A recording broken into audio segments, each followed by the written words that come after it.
Allez, c'est installé. Vous allez bien? Oui, on a de la chance d'être là réunis, de pouvoir voilà, être autour de la parole de Dieu, entre nous et par Internet avec vous. Merci Jésus, merci parce que c'est une joie que d'être là, que d'apprendre de toi, Seigneur. Ton précieux nom, amen. Je voudrais partager avec vous ce matin un passage de l'Évangile aux Colossiens. Colossiens 1, versets 9 à 11. C'est pour cela que nous aussi, depuis le jour où nous en avons été informés, nous ne cessons de prier Dieu pour vous. Nous demandons que vous soyez remplis de la connaissance de sa volonté, en toute sagesse et intelligence spirituelle, pour marcher de manière digne du Seigneur et lui être entièrement agréable, portant des fruits en toutes sortes de bonnes œuvres par la connaissance de Dieu, fortifiés à tous égards par sa puissance glorieuse, en sorte que vous soyez toujours et avec joie persévérants et patients. En sorte que vous soyez toujours et avec joie persévérants et patients. Alors moi j'aime particulièrement ce passage. Je l'ai étudié il n'y a pas si longtemps que ça avec des enfants d'un orphelinat qu'on soutient. Et voilà, en fait, là, Paul écrit à l'église de Colosse. Alors, c'est rigolo parce qu'il écrit à l'église de Colosse pour les encourager dans leur marche avec Christ. Alors, c'est surprenant parce que celui qui devrait être encouragé à ce moment-là, c'est Paul, puisque lui est en prison.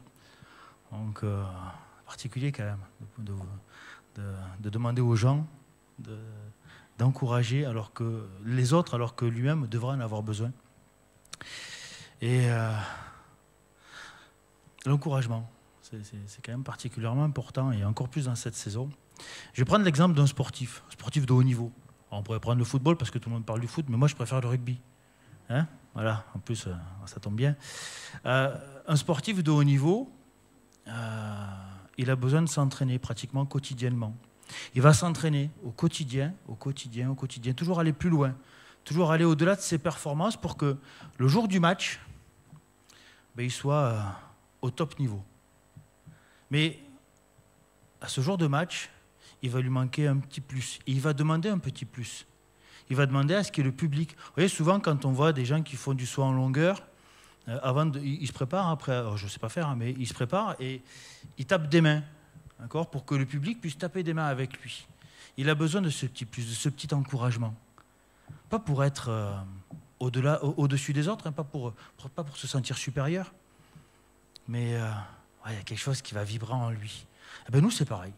On a besoin d'encouragement.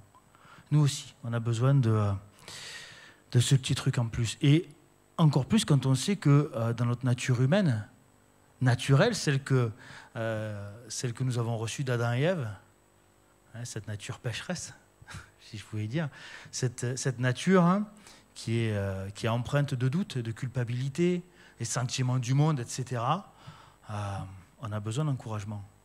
Parce que nous sommes des brebis au milieu des loups. Il ne faut pas oublier ça.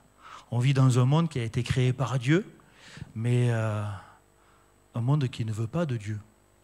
C'est pour ça que nous, entre nous, on a besoin de s'encourager les uns les autres. On a besoin de prière les uns pour les autres.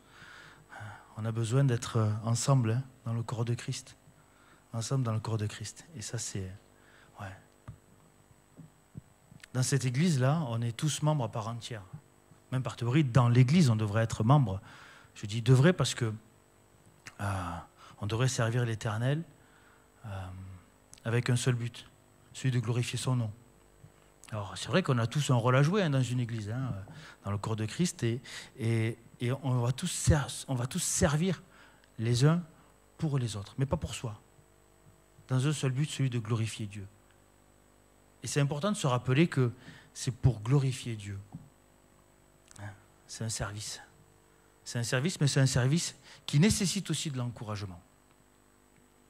Et quel meilleur encouragement pour nous que la prière?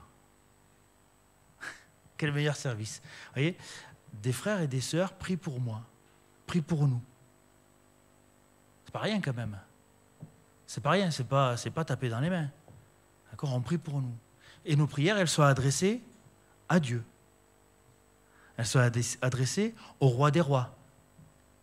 D'accord? Et quand on sait en psaume 77, verset 1, qu'il entend, qu'il écoute et qu'il agira en son temps, wow.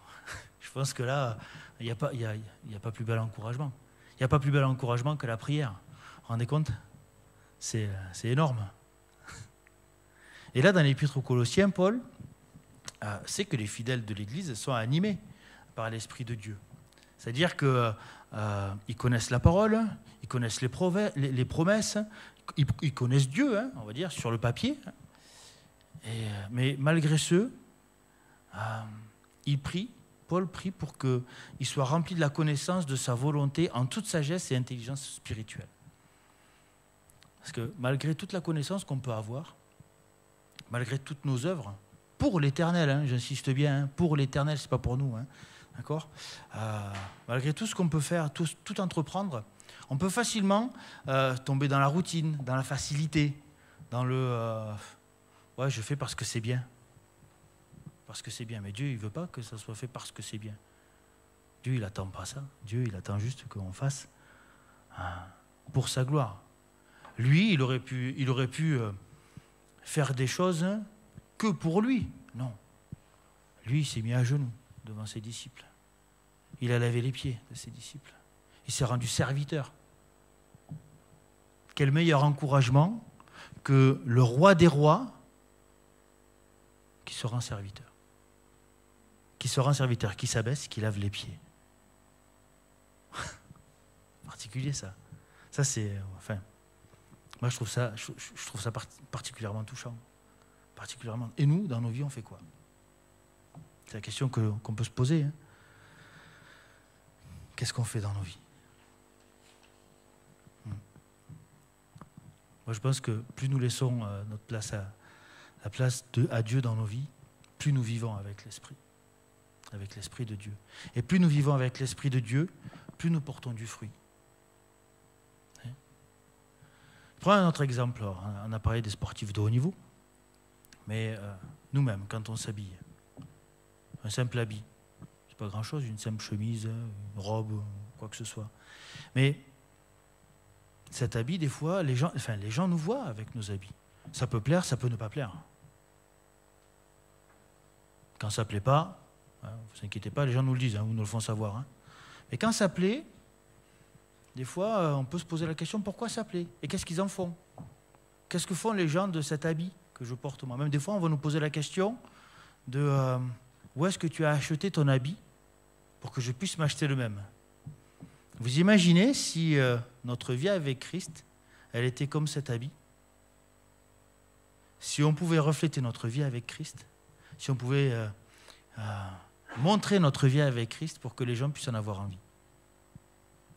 Ça serait quand même sympa, quoi.